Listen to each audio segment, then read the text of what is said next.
Assalamualaikum warahmatullahi wabarakatuh. Halo semuanya, kami dari kelompok 2. Kami akan membahas mengenai deskriptif statistik. Selamat menyaksikan. Di sini saya akan menjelaskan mengenai the normal kurva. Dalam sebuah penelitian, seringkali peneliti menggambar sebuah kurva. Kurva yang mereka buat bukan kurva dalam bentuk rangkaian garis lurus dalam poligon frekuensi, melainkan kurva halus yang tidak hanya menghubungkan serangkaian titik atau frekuensi skor yang sebenarnya dalam distribusi tertentu, tetapi menunjukkan distribusi skor yang digeneralisasikan yang tidak terbatas pada satu kumpulan data tertentu. Kurva halus ini diketahui sebagai kurva distribusi. Nah, bisa dilihat dari gambar yang sudah tersedia, kurva normal didasarkan pada persamaan matematika yang tepat. Seperti yang terlihat pada gambar, yaitu bentuk simetris dan seperti lonceng.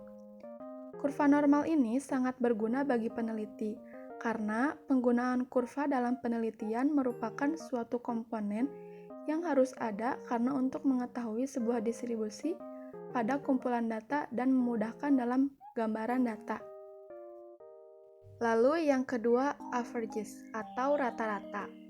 Rata-rata atau ukuran tendensi sentral memungkinkan peneliti untuk meringkas data dalam distribusi frekuensi dengan satu nomor. 3 rata-rata yang paling umum digunakan adalah mode, median, dan mean. Masing-masing mewakili jenis rata-rata atau skor khas yang dicapai sekelompok individu dalam beberapa hal. Nah, yang pertama yaitu the mode atau modus. Modus merupakan nilai rata-rata atau skor yang paling sering didistribusi atau sering muncul, yaitu skor yang dicapai oleh lebih banyak siswa daripada skor lainnya. Nah, terdapat sebuah data yaitu seperti yang sudah ada pada tampilan. Dari data tersebut, manakah yang disebut dengan modus? Nah, modusnya adalah angka 16. Mengapa angka 16? Karena dari data tersebut, nilai atau skor yang lebih banyak muncul, yaitu angka 16. Kemudian data yang kedua. Nah, pada data yang kedua ini, terlihat bahwa angka yang sering muncul ada 2. Nah, data yang seperti ini disebut dengan distribusi bimodal. Mengapa disebut distribusi bimodal? Karena memiliki 2 modus, yaitu angka 24 dan 19. Nah, teman-teman, karena modus tidak benar-benar memberitahu banyak tentang distribusi, maka penggunaan modus jarang digunakan sebenarnya dalam penelitian pendidikan. Median. Median adalah titik di bawah dan di atas yang mana 50% skor dalam suatu distribusi berada. Singkatnya, dapat disebut dengan titik tengah. Dalam distribusi yang berisi jumlah skor yang tidak merata, median adalah skor paling menengah, asalkan skor dicantumkan secara berurutan. Contohnya, pada distribusi 5, 4, 3, 2, 1, maka mediannya adalah 3.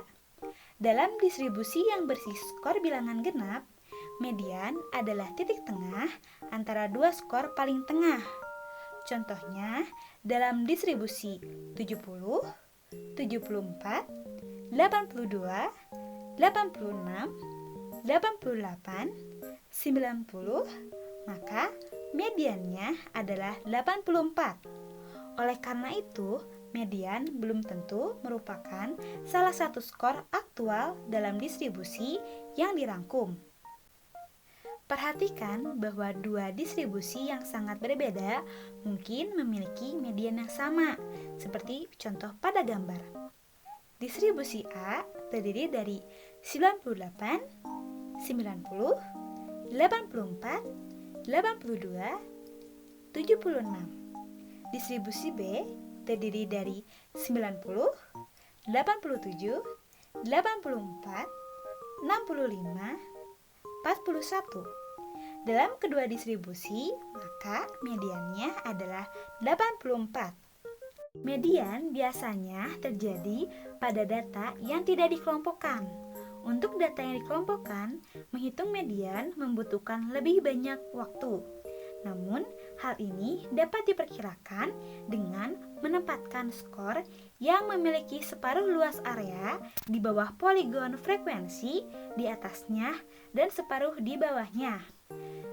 Median juga dapat dibilang adalah rata-rata yang paling tepat untuk dihitung saat data menghasilkan distribusi miring. Mean adalah bentuk rata-rata dari semua skor dalam sebuah distribusi. Hal ini ditentukan dengan menjumlahkan semua skor dan kemudian membagi dengan jumlah total skor. Contohnya, rata-rata distribusi yang mengandung skor 52, 68, 74, 86, 95, dan 105. Jadi, rata-ratanya adalah 80. Lalu, bagaimana kita menemukannya? Kita dapat menemukannya hanya dengan menjumlahkan semua skor, yaitu menjadi 480. Dan kemudian membagi jumlah ini dengan 6, yaitu jumlah total skor. Dalam bentuk simbolis, rumus untuk menghitung mean terlihat seperti X bar sama dengan sigma X per N. Sigma X sama dengan jumlah semua nilai data, lalu N sama dengan banyaknya data. Pada gambar tabel menyajikan distribusi frekuensi skor pada tes dan masing-masing ukuran tendensi sentral di atas. Seperti yang dapat kita lihat, masing-masing indeks ini memberitahu kita sesuatu yang sedikit berbeda. Skor yang paling sering adalah 62, tetapi apakah kita dapat mengatakan itu adalah skor yang paling umum? Mungkin saja tidak. Median skor yang didapatkan adalah 64,5 dan meannya adalah 66,7. Mungkin mean adalah deskripsi terbaik dari distribusi skor, tetapi itu juga tidak sepenuhnya memuaskan karena distribusinya miring. Pada tabel 0.3 menunjukkan bahwa indeks ini hanya merupakan ringkasan dari semua skor dalam suatu distribusi dan seringkali tidak memiliki nilai yang sama.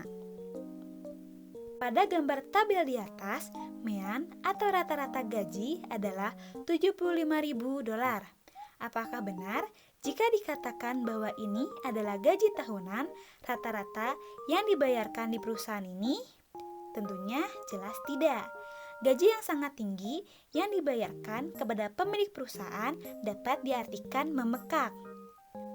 Menggunakannya sebagai gambar ringkasan untuk menunjukkan rata-rata gaji tahunan akan memberikan kesan yang keliru. Dalam hal ini, median akan menjadi rata-rata yang lebih tepat untuk dihitung, karena tidak akan terpengaruhi oleh gaji pemilik. Mediannya adalah $27.000. Indikasi yang jauh lebih akurat dari gaji tipikal untuk tahun tersebut. Selanjutnya akan menjelaskan tentang spreads. Sementara ukuran tendensi sentral adalah statistik yang berguna untuk meringkas skor. Dalam suatu distribusi itu tidak cukup. Dua distribusi mungkin memiliki sarana dan median yang identik. Misalnya, pertimbangan dua distribusi. Yang pertama distribusi A, yaitu 19, 20, 25, 32, dan 39. Lalu ada distribusi B, yaitu 2, 3, 25, 30, dan 37. Mean pada kedua distribusi ini adalah 27, dan median pada keduanya itu adalah 25. Namun, Anda dapat melihat bahwa distribusinya itu sangat berbeda. Dalam distribusi A, skor berdekatan dan cenderung mengelompok di sekitar mean. Sedangkan distribusi B itu lebih banyak tersebar karena distribusi berbeda dalam apa yang para ahli statistik itu disebut variabilitas. Nah, kita bisa lihat contoh gambarnya pada gambar 10.8 ini. Selanjutnya, quartiles and the 5 number summary atau kuartil dan ringkasan 5 angka. Ketika distribusi miring, Variabilitas dan bentuk umum distribusi dapat dijelaskan dengan melaporkan beberapa persentil. Persentil dalam sekumpulan angka adalah nilai di bawah angka-angka lainnya. Anda mungkin pernah menemukan persentil jika pernah mengikuti tes standar seperti SAT dan menerima laporan yang mengatakan skor mentah 630, persentil 84. Anda menerima skor 630, tetapi mungkin yang lebih berguna adalah kenyataannya bahwa 84% dari mereka yang mengikuti ujian mendapatkan nilai lebih rendah daripada Anda. Mediannya adalah persentil ke-50, persentil lainnya yang lebih penting adalah persentil ke-25, juga dikenal sebagai kuartil pertama atau Q1, dan persentil ke-75 dikenal sebagai kuartil ketiga atau Q3. Cara yang berguna untuk mendeskripsikan distribusi miring. Oleh karena itu, memberikan apa yang dikenal sebagai ringkasan 5 angka. Terdiri dari skor terendah, median Q1, Q3, dan skor tertinggi. Rentang antara kuartil IQR adalah perbedaan antara kuartil ketiga dan pertama. Q3 kurangi Q1 sama dengan IQR. Selanjutnya, box plots atau plot kotak. Ringkasan 5 angka dari sebuah distribusi dapat digambarkan secara grafis dengan menggunakan diagram kotak. Plot kotak sangat berguna dalam membandingkan dua atau lebih distribusi. Gambar pada 10.9 ini memberikan diagram kotak untuk distribusi nilai tengah semester dari dua kelas yang mengikuti ujian biologi yang sama. Setiap kotak pusat memiliki ujungnya di kuartil dan mediannya ditandai dengan garis di dalam kotak, yaitu kumis di kedua ujungnya meluas ke skor terendah dan tertinggi. Pada gambar 10.9 memungkinkan perbandingan langsung antara kedua kelas.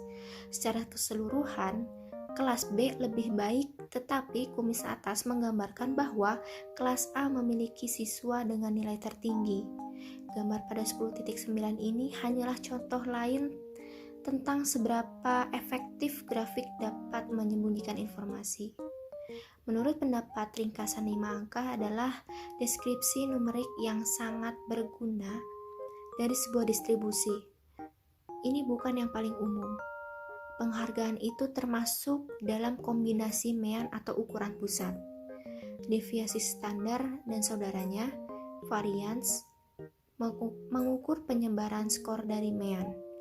Mereka seharusnya hanya digunakan dalam hubungannya dengan mean. Selanjutnya yaitu jangkauan. Jangkauan yaitu rentan keseluruhan yang mewakili jarak antara skor tertinggi dan terendah dalam suatu distribusi. Jadi, jika skor tertinggi dalam suatu distribusi adalah 89 dan yang terendah adalah 11, maka kisarannya adalah 89 dikurangi 11 atau 78. Karena ini hanya melibatkan dua nilai paling ekstrim dalam distribusi. Kisaran tersebut hanyalah indikasi kasar dari variabilitas atau penyebaran. Keuntungan utamanya adalah memberikan yang cepat atau meskipun kasar perkiraan variabilitasnya atau penyebarannya. Terus selanjutnya deviasi standar. Deviasi standar atau SD adalah indeks variabilitas yang paling berguna, yaitu tunggal angka yang mewakili penyebaran suatu distribusi.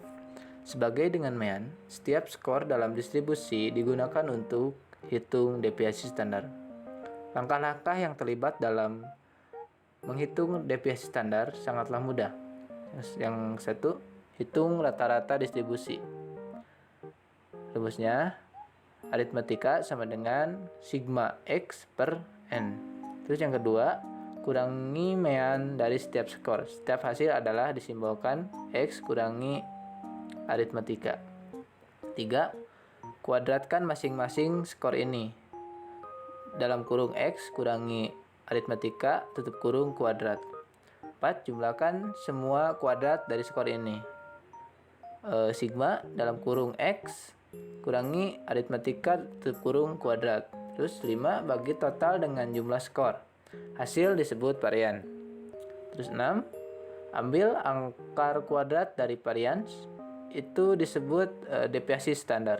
Nah, langkah-langkah di atas dapat diringkas sebagai SD sama dengan akar sigma dalam kurung X kurangi aritmatika tutup kurung kuadrat per N, di mana SD adalah simbol deviasi standar, sigma adalah simbol untuk jumlah dari, X adalah simbol untuk skor mentah, aritmatika adalah simbol mean, dan N melambangkan angka skor dalam distribusi. Sekian dari kelompok kami.